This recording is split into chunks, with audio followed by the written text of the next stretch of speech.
Yeah, it was. We got kind of our main guys playing again. And I looked up and there was about 7.5 to go and kind of wondered if that group could make that the rest of the way. But again, I thought they were all contributing in different ways and the defense was pretty good. Wasn't a lot of mistakes and making them take tough shots and a lot of help defense. And it was a really good defensive performance by us, I thought, in the second half.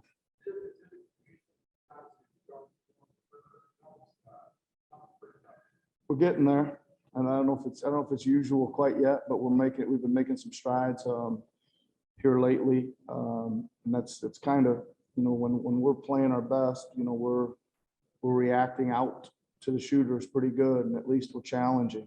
They should free some, a couple times, especially in the first half. I didn't think we quite had our legs going, and we were in, but we weren't getting out very good. But in the second half, we were out and really making them pull back a lot of shots. I thought they pump faked a lot and went to the next play, and then somebody would, try to cover that one up, and that was going on several times. So our hustle and reacting out to shooters and helping each other was pretty good.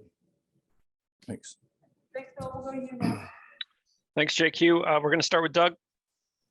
Hey, Nick, congratulations on the win. I know your team, you guys really weren't shooting the ball all that well. What's the kind of luxury to have a guy like Gary who can just get on one of those rolls and you give him the ball and something happens? What kind of luxury does that present to you guys? Well, I think, it's big. It was certainly a big lift. I think just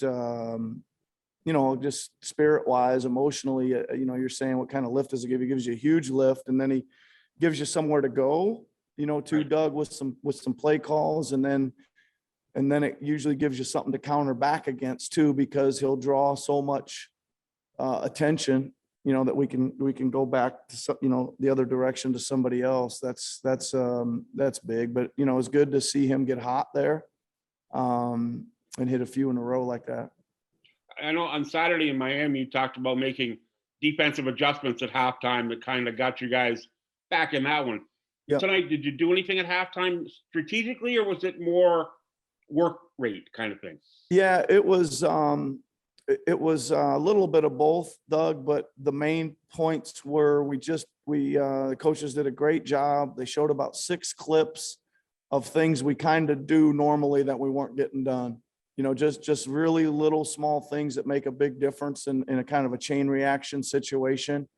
And we started getting those done. In fact, we got them all done pretty much the second half. And we did add a few things. We did start to blitz a little more on a few of their hot players and created some turnovers. We went to some more switching. We played a lot of coverage tonight. And then we went to some switching as well. So, but mostly it was foundational things that we just needed to shore up. I don't think you'd like to share what those 6 things were that you tweaked, but were they very subtle, or do they take smart players to be able to make those little subtle changes? You can tell me what they are. Yeah, no, I think I'll just give you like one example. Yeah, sure. They run a play where they throw it up the sideline and then cut real hard off the outside. Right. So one of the things we like to do is deny that throw up the sideline. And we were just a half count late in the first half. They were catching it right where they wanted to. And then that again keeps them in their rhythm, and the cutter's hard to guard coming off there. And then all of a sudden you're in all kinds of trouble. And then we they're all little things like that. You're fighting for space always out there. And we took away a lot of the space in the second half. Great. Thanks, Rick. Safe trip back. Yep. We'll go to Josh. Hey, Nick. You were saying before the game you didn't quite know what to expect from the guys coming off of that win the other day. How did you think they looked in the first half, and how do you think they were able to kind of fight through some of that stuff? I thought most of them were pretty good. I did see a couple of guys that were a little tired earlier than normal. I tried to read that, just watching the speed of how they were moving. And tried to do some early subbing, and moving things around a little bit. But I will say this, I think just about all of them made some kind of play there late in the game. So I think they got going and all were moving pretty good. And didn't really give it much of a thought. You know, I kind of looked down and saw Freddie was under 30 for the first time in a while at the end of the third. And I was like, well, we can almost let him go here. So we only gave him like 2 minutes, I think, out, or maybe 2.5, and got him back in there. And we were able to roll the dice a little bit with Gary, playing him through the third to the start of the fourth. So, but they were okay. You told us that story a few weeks ago where you sat down with Gary, you talked to Gary during the summer and told him, not only do we want you to score, but we want you to defend and do both. And I'm sure this is what you would have hoped for, but could you have envisioned him doing both of those things at such a high level as he's doing right now? Well, I think that, that was probably the hope. That was the vision. I'm not sure I envisioned it. Yeah, that's, I told him, I said, listen, we need you to really guard hard.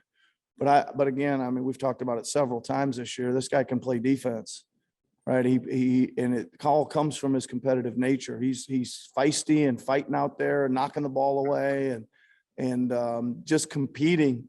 And that was probably what he just needed to throw it up a gear. He certainly competes at the offensive end. He's got the ball in his hands. He's searching hard and using a lot of energy, and we just need him to do it at both ends. And like we always say, if you play with great energy at one end, it usually translates to the other. And for him, it has.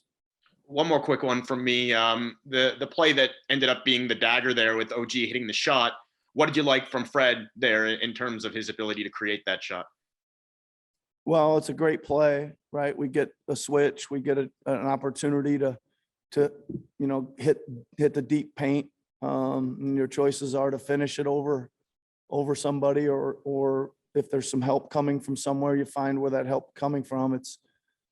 I think we had a play exactly the same to seal a game in Philly earlier in the year, the other way around, where OG penetrated in and fired it out to Freddie in the right corner. So again, guys just drawing two defenders and finding the open man. Thanks, Nick. Safe trip back. We'll go to Aaron. Hey, Nick. OG's celebration wasn't as good as Fred's in that Philly one. But anyways. A lot less expensive. You guys are like one of the best the second best team in the league in the third quarter in terms of like outscoring your opponents, which I guess is what matters. Why do you think that is? I don't know. I think that, like you mentioned last time, that there's been a lot of games where we go in halftime down 6 or 9 or 8 points. And I just think we've, again, even tonight, I really felt good about where the game was at halftime. I knew we weren't doing a few things hard enough or to the best of our ability. And I thought if we did, we'd be with a really good chance to win. So I think that's part of it, just fixing a few little things, and it carries over to some other things. Thanks, Nick. See you tomorrow. Thanks, Aaron. Yep. Thanks, Aaron. We'll wrap up with Michael Grange. Hey, Nick. With Gary, I think he got up 15 threes today, and I felt like a good number of them were off the catch.